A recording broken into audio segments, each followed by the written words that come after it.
Built around 1767, Flitch House is a Grade II listed home in the Rochester Castle and Cathedral Precinct.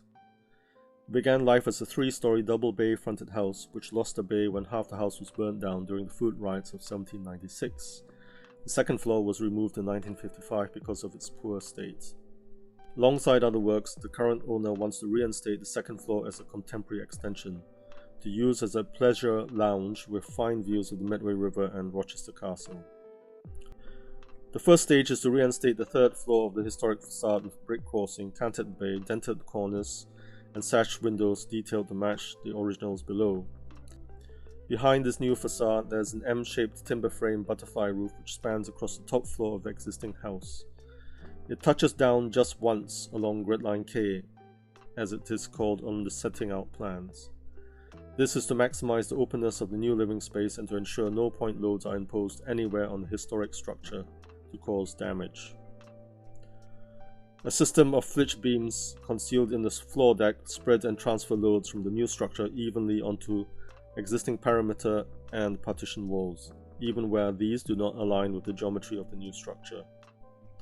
A flitch was the old name for a slab of bacon cut lengthwise into strips. Used from the 18th century onwards, flitch beams were a method for strengthening long-span timbers by bolting beams together. The introduction of steel plates sandwiched between timber beams from the late 19th century further extended this capability. All this comes to a head along Gridline K. This is where the span of the central roof valley flitch beam is halved using three forked flitch posts. There are two half V-posts at either end with a central forked V-post touching down in the middle of the floor, at the only point at which the entire structure interrupts the open plan. The three flitch posts along Gridline K are connected below floor level by a system of timber noggins between the floor joists and the tensioned steel strap.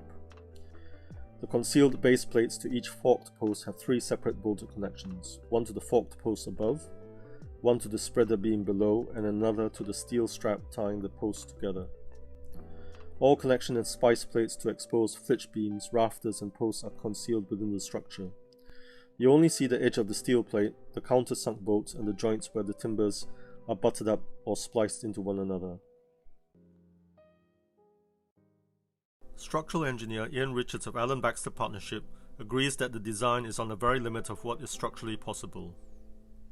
The results are: our client's house increases in size by a third, the new open-plan living space has wonderful views, and the new second floor protects, enhances, and extends the use and life of the historic listed building below.